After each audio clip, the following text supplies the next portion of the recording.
Hello ladies and gents, Romie Reviews here. Please like, comment, subscribe. This is my review for the Bobby Brown story on BET Part 2. So, this is where we get to the stuff that we were really interested in. I mean, obviously it's the story about Bobby's life, including, Bobby, Christina, Whitney Houston and all of that. But now this is when we get to the real crux of what a lot of us were thinking we were going to get. I'm not going to go, obviously, step by step because I don't remember it step by step. I'm just going to go off of it based off of what I remember, what stood out to me. A big part of what stood out to me is when Bobby went to jail. When he went to, well, he was in jail multiple times, unfortunately, but one of the last times he went to jail, that main stint where after he was done, Whitney came and, greeted him, jumped in his arms, or really jumped on him. Yeah, so around that time, Bobby was, the addiction was on a whole nother level, them abusing the cocaine and all of that, and it got to a point where Bobby actually I'm gonna call it an overdose. They're not trying to use that word, but I'm gonna call it an overdose. I'm gonna say what it is. He fell in the house, and Whitney thought that he was just playing around, because I guess he used to play around like that. I'm thinking, what type of games were that? But he didn't get up. Now, I don't know if it was Whitney that called the cops. I don't know the ambulance, or if it was the housekeeper.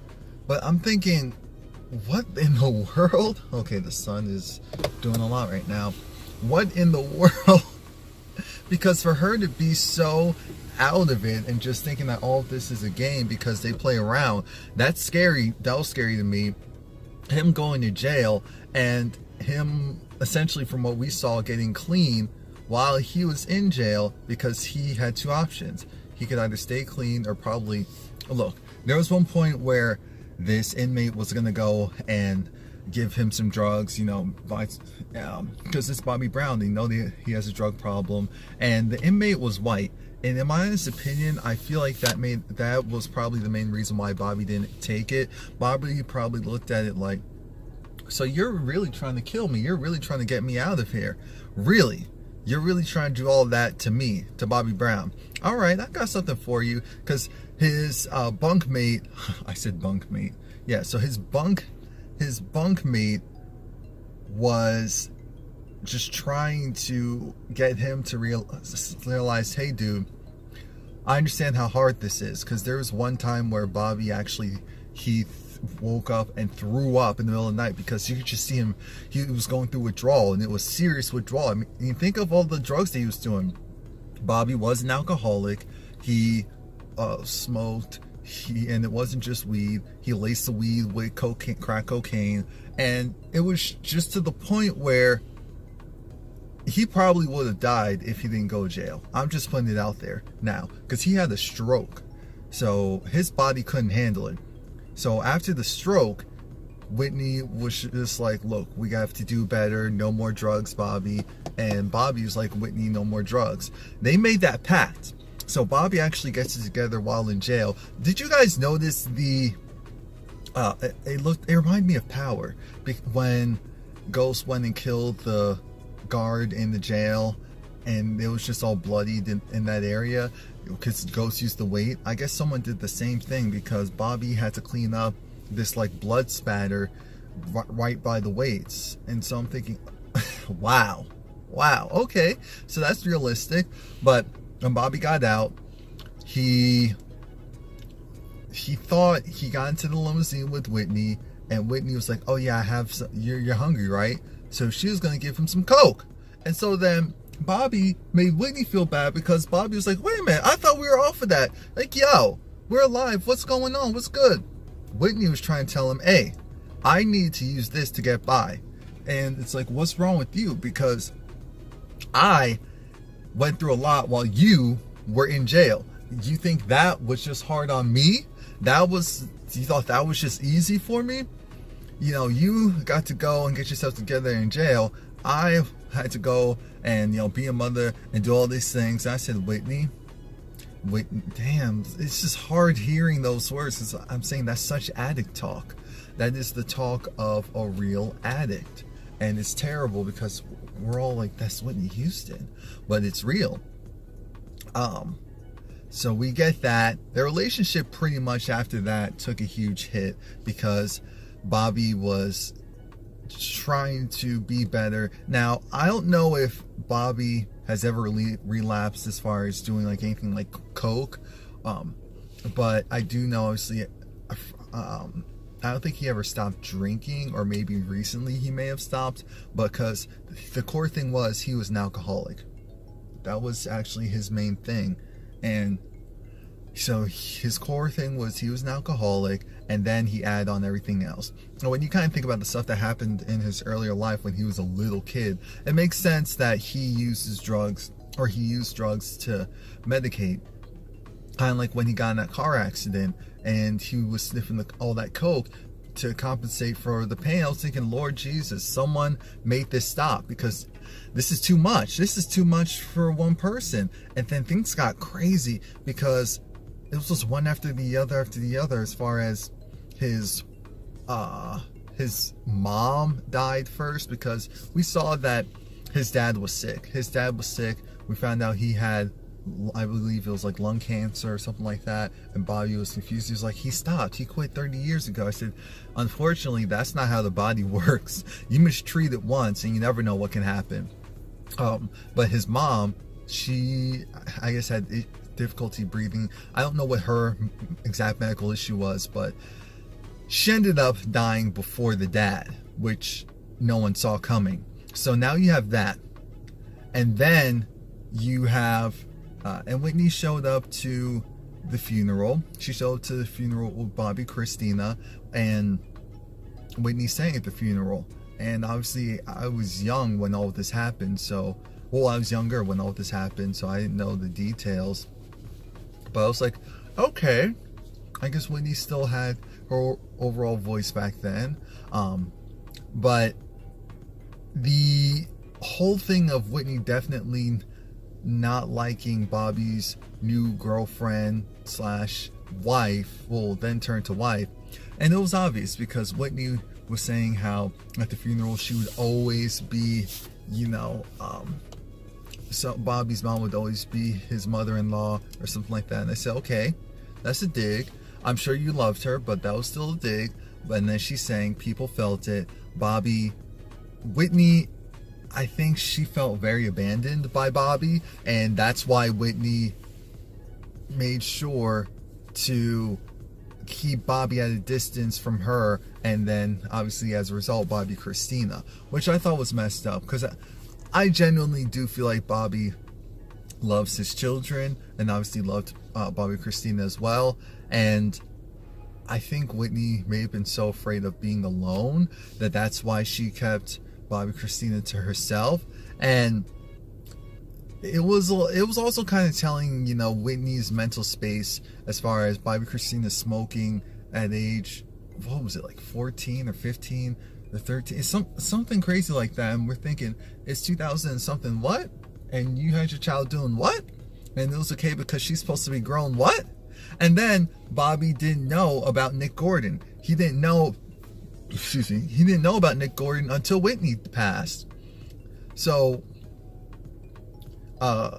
when Whitney passed, that in itself was crazy, and the family didn't want Bobby Brown around because obviously they always felt like Bobby Brown was the real undoing of Whitney Houston, and that's how a lot of people felt. A lot of people felt that it was Bobby's fault for, their angel to go and have all those problems. But we later on found out, no, unfortunately it was one of Whitney's brothers that introduced her to coke, or hard drugs, I should say, at the very least. And it's just a mess. And of course Whitney, the whole thing with Robin, and I know that she definitely spiraled without having Robin as her anchor, because even though Whitney was doing all that stuff, she still was able to keep it together. Well, clearly it wasn't just because of her own strength. She was relying heavily on her friend Robin. And so now we have Robin gone and Bobby not really being in the picture with her anymore,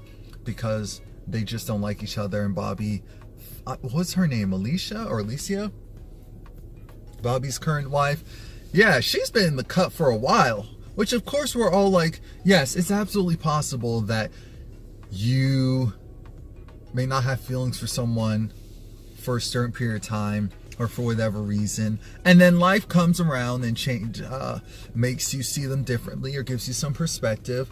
But I definitely felt like everyone else was like, it's never the best look for you to go and end up with someone after knowing them for a long period of time, and they had multiple baby mamas and then the wife and then all of that. It definitely looks like, okay, you were just biding your time, even if that wasn't the case. And it was definitely interesting, this whole thing of Bobby's current wife, how I understand the story's being told by Bobby's perspective for the most part. So he sees his wife essentially as his guardian angel, and you can tell that he didn't say that. He didn't have to say that, because you can clearly see through the movie that she was there every time to help him and be that pillar of strength and saying, no, I'm not putting up with this, I'm not putting up with that. And she never abandoned him, and she put a lot of effort into him. And unfortunately, Bobby was one of those people where usually in a relationship, there's one person more than the other who needs more attention and affection, or they require that from their partner in order for the relationship to really work. And I think that's the thing with Bobby. He's definitely very loving, but he also comes with a lot. So he needs someone that can put that focus on him. Whitney Houston had her own stuff, so how could she really go and help Bobby, even when he was trying to be better, when she wasn't there yet for her own? But we know that Whitney did go into rehab as well. She went in multiple times. She did try and get her life together as well. So it wasn't just, oh, she was out here acting a fool. Let's see, what else happened? Oh, his relationship with his daughter. That I felt so bad for that, because I felt like, okay, Bobby Christina, she definitely was, Jesus. Did her parents love her? Absolutely. Did her parents, for the better part of her life, have their ish together in order to raise a really just solid person? No. And that's the honest truth. No. And it's because of that thing spiraled. Nick Gordon, obviously he played a bigger part of this, and we'll never know the stuff that he enabled or did in the house with Whitney and Bobby. I can only imagine what they all, used to do or tolerate back then. It's really sad. But Bobby obviously can't stand Nick Gordon, because it's like, wait a minute, this is the same person who was in my house. That was in the house or dealing with these two ladies right before they died the same way. But before we get to Bobby Christina's death, we need to talk about how he was able to reconcile with Bobby Christina, for a bit, and she was able to tell her truth. Like, hey, I felt like you abandoned me and abandoned mom, and I didn't like that. I felt very hurt, and then I even felt like mom abandoned me, especially she went and did what she did and ended up dying because of it, and I just felt so alone. And I felt so bad, because you could tell that she seemed like someone that really looked lonely and just wanted her family to be there for her. But her mother's side of the family was so controlling. And when she, when the accident happened, or whatever you want to call it, happened with her, and she went into the coma, even how Sissy, her grandmother, was like, no, she did not want to have Bobby to do with any of this. I'm thinking, I understand from your point of view, but that's still his daughter. So you just, like, why are we acting like they couldn't have had people monitor them? Why does that seem so unrealistic? But whatever. And then she passed. But let's see, was there anything else in between there? Bobby, it was definitely interesting. Anytime anything, because he was a very emotional and maybe emotionally fragile person. I don't know if that's still the case now, but anytime something big happened that was negative, that's when his drug use went rampant, no matter what it was, whether he, including, I should say substance abuse, because whether he was drinking or doing whatever, that's when it went to the max. And for a lot of people, they kind of delve into that a little bit. But for him, he's like the blackout version of that, which is scary. It's scary. It's also makes you wonder, okay, what's this part where Bobby was making, what was it, the cocaine fried chicken or something, or the cocaine batter, where he was frying the coke and making chicken. It was some mess. It was a mess, and they were a mess together. This is where we also saw, because I was wondering, hey, this was a big part of his life, being Bobby Brown, even though it didn't last too long. The reason why it even happened was because his brother was saying, we need to rehab your image, and that's why it's called being Bobby Brown. Whitney Houston made the show because it was Whitney Houston, especially at that time with her antics, but he needed that show to go and put himself back out there, and Whitney was on there to show support. But that's another area where things took a turn, because Whitney, I mean, they were so funny on that show, but it was interesting, the fact that their relationship was in tatters at that point, and you wouldn't have thought that because of how they were acting on the show. But Whitney, that's when she had too much negativity going on, you know, and the reviews for the show were like, look, she's a train wreck. Clearly the drugs have gotten to her. Just saying all these scathing things. And obviously she cared a lot about her self-image. She cared a lot about her self-image and had a big false image of herself in the public. That was interesting. It was very interesting. Whitney Houston, very complex, multi-layered person, because they had arguments about that. They also had arguments about the Diane Sawyer interview, and now it makes sense what happened, because I said, what? So the reason why we thought it was weird how Bobby just came out of nowhere and seemed to kind of lurk was because he was trying to figure out, why the heck is Whitney doing this interview at the house with the, what is wrong? So that's why he was just so jumbled, because they were still, at the end of the day, kind of putting along this farce with their relationship and images. And I don't know if he really wanted to do that. I don't know if he cared as much as she did when it came to that stuff. He definitely cared, but I don't know if he cared as much as she did. But she was trying to rehab her image. That's why she went and did that interview. That didn't work out so well. That did the polar opposite. Let's see. Thank God social media wasn't around back then, because a lot of these stars would have been screwed. A lot of their legacies would have been out of here if social media was out back then. I mean, they just had to worry about the news and tabloids. Oh, they weren't built for this era. Anyway, what else do I want to talk about? Yeah, but Bobby had a lot. I mean, he lost his ex-wife, his daughter, his mother. If I'm trying to think, was it his father too? All in the same span? But it was just something awful. But it was interesting how he learned about, I think, Whitney Houston when he was on, no, maybe it was Bobby Chris when he was on tour. But it was just crazy. And I think this did a good job of showing the other side of, not just the other side of Bobby Brown, but kind of just showing the other perspective, because the only perspective that we've really gotten, and a lot of people more so cared about, was Whitney Houston's family and Whitney Houston's side. So I'm glad that at least Bobby got the chance to go and say his side. And again, it's her side, his side, and then the full story and truth.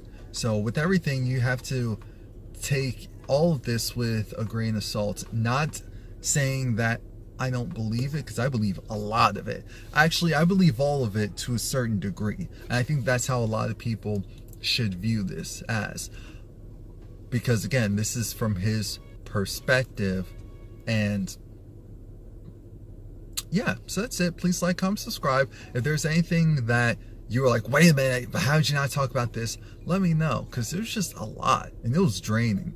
This was the part that we were expecting the first part to be, but they had to build to this.